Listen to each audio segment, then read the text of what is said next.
très heureuse d'être avec vous aujourd'hui parce que nous allons vous faire part d'une aventure que nous avons menée avec donc la Tribune Afrique pour cette remise de prix. La question qu'on s'est posée, c'est effectivement comment faire en sorte de montrer que les femmes dans les Smart Cities étaient très importantes et comment récompenser finalement leur œuvre, ce qu'elles ont pu faire donc, dans différents aspects, en matière donc d'énergie, en matière d'urbanisme, en matière d'éducation. Et donc, grâce à Jean-Claude Gallo, ici présent, vice-président donc, de la Tribune, nous avons réuni un jury que nous allons vous présenter. S'il vous plaît. Merci. Et donc, ces jurys, donc, comme vous le voyez, donc, est composé majoritairement de femmes qui sont engagées auprès des femmes, que ce soit en France ou en Afrique. Et nous aurons le plaisir de les inviter à l'issue de la cérémonie à nous rejoindre sur scène. Donc, comme vous le voyez, ce sont toutes des femmes qui sont engagées à la fois, je dirais, dans leur métier, donc leur métier de base, mais également dans les réseaux qu'elles ont pu créer, des réseaux de femmes à la fois donc en France et en Afrique.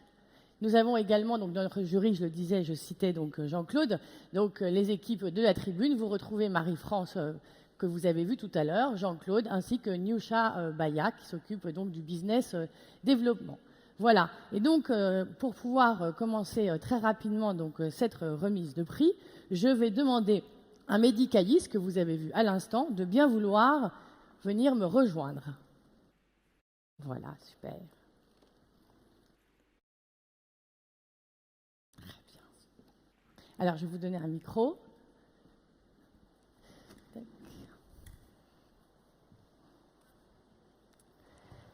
Bien, Mehdi, rebonjour.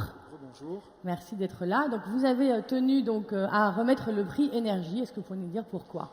Oui, effectivement, pour 3 raisons. La première, c'est mon passé. J'ai beaucoup parlé de transport par câble et de POMA, mais ce que j'ai oublié de dire, c'est que je travaillais avant dans l'énergie, 10 ans notamment. Le deuxième point, c'est que tout simplement, il y a une certaine corrélation entre le monde du transport et l'énergie, parce que sans énergie, pas de projet, pas de transport. Pas de mobilité. Et puis le troisième point, c'est tout simplement parce que l'initiative que nous allons récompenser me tient particulièrement à cœur et je souhaitais être associé à ce prix-là. Très bien, donc nous allons la découvrir tout de suite. Je vais prendre ça de vos mains, je vais vous donner l'enveloppe pour que vous puissiez l'ouvrir et nous dévoiler le nom de la lauréate. Il faut faire attention parce que la prochaine fois, on va nous demander de présenter les Oscars. On y est là, c'est les Oscars des femmes en Afrique et on est très heureux que vous soyez là. Et donc, j'ai l'honneur de donner le prix énergie à Madame Astria Fataki. Et donc, j'invite donc Astria Fataki à nous rejoindre.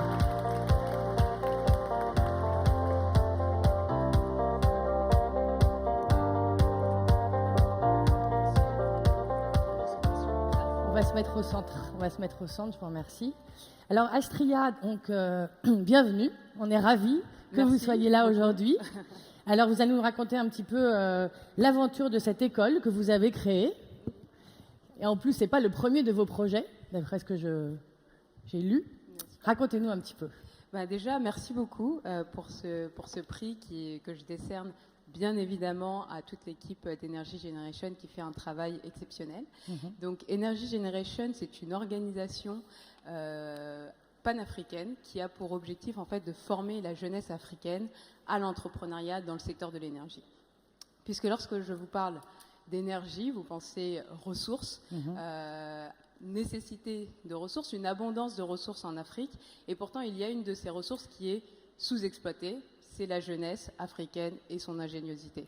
Donc l'objectif d'Energy Generation, c'est vraiment de puiser dans cette mine intarissable de talents que nous avons en Afrique pour promouvoir les énergies renouvelables. Et donc vous avez monté, en fait, c'est une école de commerce pour créer des startups dans le domaine des énergies renouvelables, si je comprends bien.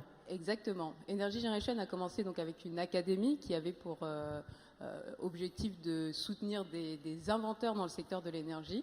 Et depuis cette année, nous avons ouvert donc la Business et Energy School, qui donc nous permet d'aller un cran plus loin en offrant une formation donc diplômante en partenariat avec une école de business française, Ascensia Business School. Et donc c'est une formation de 2 ans pour ces jeunes qui viennent de partout en Afrique. Donc aujourd'hui nous sommes basés à Lomé et nous ouvrons en début 2020 une 2e école à Accra. Donc là c'est la première promotion. Exactement. Mais de nos jours, on n'attend pas de sortir de l'école pour avoir créé des choses. Absolument. Alors racontez-nous. Est-ce qu'il y a déjà des startups qui se sont montées? Est-ce qu'il y a quelque chose de concret qu'on peut vous présenter? Tout à fait. Alors la particularité de cette école, c'est justement qu'elle est tournée vers l'entrepreneuriat et en particulier donc sur le secteur de l'énergie et sur des technologies innovantes et frugales. Donc nos porteurs de projets développent au sein de notre Fab Lab, de notre laboratoire, des solutions innovantes. Donc par exemple sur des promotions précédentes, donc sur l'académie, on a eu des projets aussi bien qui portaient sur l'énergie éolienne, la biomasse, le biogaz, l'hydrogène, voilà. Donc la transformation des déchets plastiques en carburant, par exemple. Donc c'est le type de projet qu'on soutient et qu'on aide à grandir et à se développer. Eh bien bravo Astria, je crois qu'on peut l'applaudir. Merci. Félicitations. Très bien, nous allons donc remettre le 2e prix, qui est le prix donc, de l'urbanisme. Et pour cela, j'appelle Marie-France Réveillard, que vous connaissez, donc journaliste à la Tribune Afrique, à me rejoindre.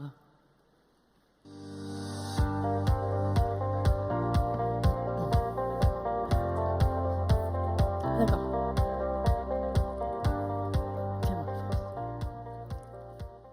C'est un peu lourd ce trophée. Tiens, donne ça. Voilà, j'ai Voilà. gardé la petite enveloppe. Alors donc Marie-France, tu as fait partie du jury. Tu étais même en fait dans le cadre du jury. Nous avons réfléchi en fait à cette problématique. Tu connais bien les problématiques de Smart Cities, puisque je crois, enfin d'ailleurs j'en suis sûre, que c'est donc le sujet du dossier de la Tribune Afrique. Donc ce mois-ci, si tu peux dire quelques mots. On a réalisé un supplément consacré aux villes durables en Afrique. Donc il est disponible d'ailleurs derrière. Je vous invite tous à le consulter pour poursuivre un petit peu ces réflexions autour des défis sur les enjeux des villes africaines. Alors, je suis ravie de remettre ce prix de l'urbaniste. Je vais décacheter la petite enveloppe. Tiens, je t'aide. Voilà. Et donc, le lauréat. C'est une lauréate et c'est Madame Karine Smus, donc une architecte très célèbre sud-africaine qui s'est lancée dans ses travaux d'architecture à la fin de l'apartheid. Donc il y a très longtemps, c'est vraiment une personnalité mondialement connue. Je suis très honorée de lui remettre un prix. Malheureusement, elle n'est pas présente aujourd'hui, elle est à l'étranger, mais elle est représentée par Marie-Hélène Cotan, que je vais accueillir sous vos applaudissements.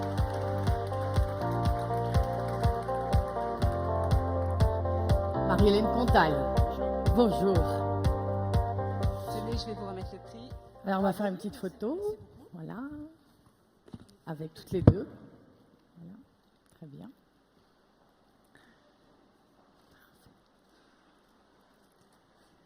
Parfait. Marie-Hélène, donc vous représentez Karine Smuts aujourd'hui. Comme l'a dit donc Marie-France à l'instant, c'est vraiment une personnalité qui a beaucoup œuvré pour l'architecture dans les townships notamment, et ce à une période déjà dès les années 80, je crois. Est-ce que vous pouvez nous dire un petit peu un mot de cette finalement une forme de légende hein, maintenant? Oui, Karine Smuts, qui d'ailleurs a été évoquée dans la table ronde précédente et qui aurait été très heureuse d'écouter cette table ronde. C'est 30 ans effectivement d'une vie consacrée, elle est architecte de formation bien sûr, à l'équipement et à la restructuration de la ville informelle, de la ville spontanée, de la ville populaire, il y a plusieurs termes qui existent, sur elle-même, c'est-à-dire avec et pour les habitants, bien sûr. Moi, je l'ai rencontré en 2008 parce que nous lui avions remis un prix, qui s'appelait le Global Award, qui s'appelle toujours le Global Award for Sustainable Architecture. C'est un prix très important, je crois. Oui, bien sûr, et qui récompense des démarches. Et ce que la démarche de Karine est d'exceptionnel, c'est qu'elle transforme les métiers d'architecte en Afrique. Parce qu'être architecte en Afrique, en effet, c'est pas seulement attendre qu'une commande tombe et la construire, c'est être urbaniste, leveur de fonds, animateur de chantier, Ça a été évoqué tout à l'heure par Stéphanie Janin. Un chantier, c'est un lieu de production, de transformation de la matière. On forme les gens. Et sur un lieu place. très masculin aussi d'ailleurs. Très masculin, mais oui, absolument, c'est vrai. Mais c'est un des enjeux aussi de Karine que de former les femmes à des métiers qui, quelquefois, traditionnellement, en effet, sont le métier du fer, en particulier du métal. Et il y a du métal dans l'architecture, sont traditionnellement le métier des hommes. Mais je pense que c'est ça qui est extraordinaire chez Karine, c'est en ça qu'elle est profondément sud-africaine. Et ce que je voudrais dire en conclusion aussi, parce que c'est très important, même si ce n'est pas le sujet d'aujourd'hui, c'est que ce que fait Karine au Sud, c'est une innovation qui intéresse le Nord. Karine Smuts est devenue presque une star des écoles d'architecture en France. Ce n'est pas par hasard. Les étudiants la plébiscitent. Elle est invitée à Montpellier, à Toulouse, à Bordeaux. Pourquoi ? Parce qu'elle transmet cette pédagogie de l'architecture comme outil de empowerment, d'émancipation, et que cette vision de l'architecture, en fait, on s'en rend moins compte en France parce que les filets sociaux nous protègent, mais les équipements aussi en France doivent être repensés. L'habitat des plus pauvres est un vrai sujet. Et le Sud innove, l'Afrique innove, et ce sont des innovations qu'il faut transporter maintenant en France. C'est ce qu'on appelle de la reverse innovation. Merci de me donner l'expression, voilà. Je ne connaissais pas. Très bien. Eh ben, merci beaucoup, vraiment, vous êtes déplacés. Merci beaucoup et saluez donc Karine Smith de notre part. Et nous allons passer donc au dernier prix, un prix qu'on consacrait à l'éducation. On l'a souligné, c'est vraiment le plus important, l'éducation. Et donc j'appelle donc Michel Saban à me rejoindre pour remettre ce prix.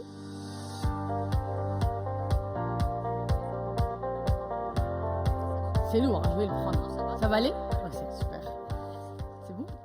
Alors, Michel, vous étiez là donc depuis le début de cette session Afrique, et donc je suis assez curieuse d'avoir un petit peu vos premières impressions et peut-être un petit mot de conclusion par rapport à ce sujet, et peut-être le lier avec l'intitulé du prix, éducation. Alors, je voudrais un micro qui marche, par exemple. Voilà. Par exemple. Je voudrais m'adresser à la secrétaire générale qui est restée un bon moment avec nous du sommet Afrique-France à Bordeaux. Je crois qu'elle est la pierre angulaire de 2 continents qui vont se retrouver, parce qu'il y a eu beaucoup de sommets, Afrique-Chine, Afrique-Russie, Afrique... mais je crois que ce qui va se passer à Bordeaux au mois de juin est quand même annonciateur de toutes les solutions que nous avons évoquées ensemble depuis le début de la matinée, et voire même dans d'autres lieux, parce que, je l'ai dit tout à l'heure, économie, écologie, éducation, ce triptyque doit être le triptyque de ce sommet. On le sait, puisque vous l'avez vu en termes d'architecture à l'instant, qui était très intéressant, on l'a vu aussi en termes de mobilité, c'est le cœur de notre conférence. Je crois que tout tient sur l'éducation. Et donc, l'Afrique se réalisera elle-même quand son peuple sera éduqué. Et je crois que, souvent je le dis dans mes conférences, quand une femme met au monde un garçon, elle en fait un homme. Et quand elle met une fille au monde, elle crée un peuple. Mais pour pouvoir créer ce peuple, il faut que l'éducation soit au cœur de cette entreprise. Donc voilà. Tout à fait. Et c'est ce qu'on va voir donc maintenant avec la remise de ce prix éducation. Et donc je vous propose d'ouvrir. Mais par contre, je vais vous le donner. Voilà. Tac. Merci. Et donc. Alors,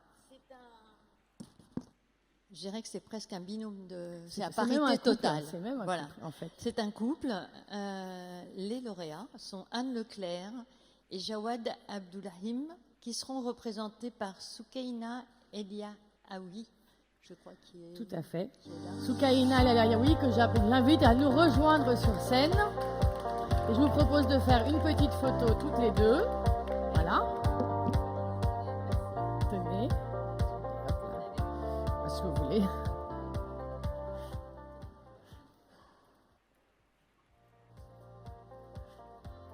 Merci. Bien, Soukaina. Merci. Donc, vous êtes récompensée pour Agile Draw. On va encore parler d'architecture. Bien sûr. Mais du point de vue de l'éducation. Est-ce que vous pouvez nous raconter, et peut-être partir des statistiques sur le nombre d'architectes, grosso modo?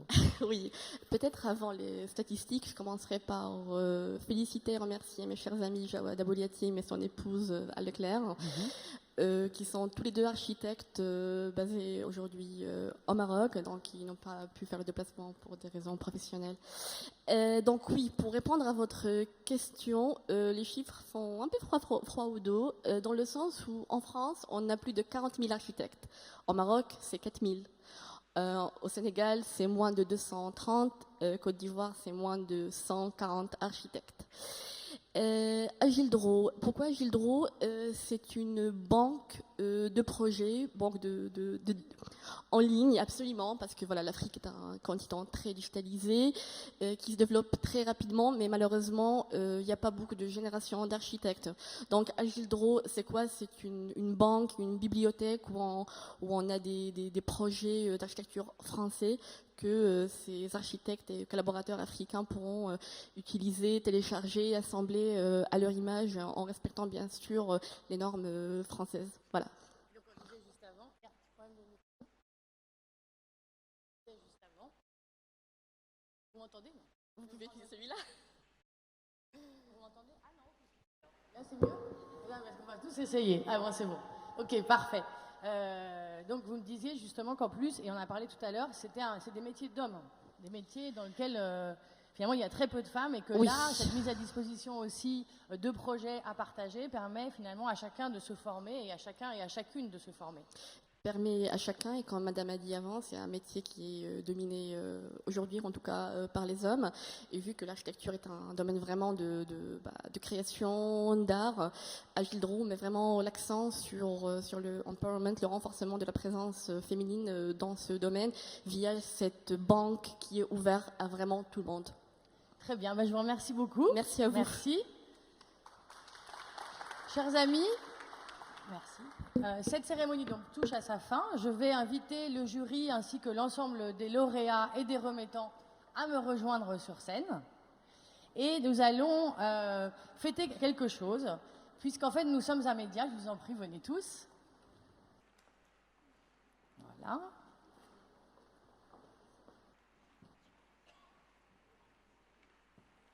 Je veux bien qu'on remette la slide donc des jurys, s'il vous plaît, de façon à ce que on va pouvoir se mettre comme ça.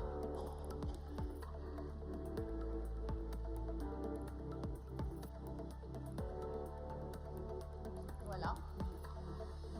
Très bien. Et donc, je vous annonce qu'on n'est pas juste face à un jury, mais face donc à des membres fondatrices d'un mouvement qui va s'appeler Women for Future Africa et qui va jouer le rôle du média. À quoi sert un média? On sait qu'aujourd'hui, les problématiques des femmes, c'est qu'elles ne sont pas assez visibles. Pas assez visibles dans les médias, pas assez financées quand elles lèvent des fonds. Et bien nous, on va faire ce qu'on sait faire, c'est-à-dire au moins les rendre visibles. Et donc, on s'engage à rédiger très régulièrement des portraits sur une rubrique dédiée sur la Tribune Afrique. Et les premiers portraits sont évidemment les portraits de nos membres fondateurs, que sont les membres du jury, que je remercie beaucoup pour leur implication et pour leur temps, et à qui je souhaite vraiment tout le meilleur pour la suite. Merci beaucoup.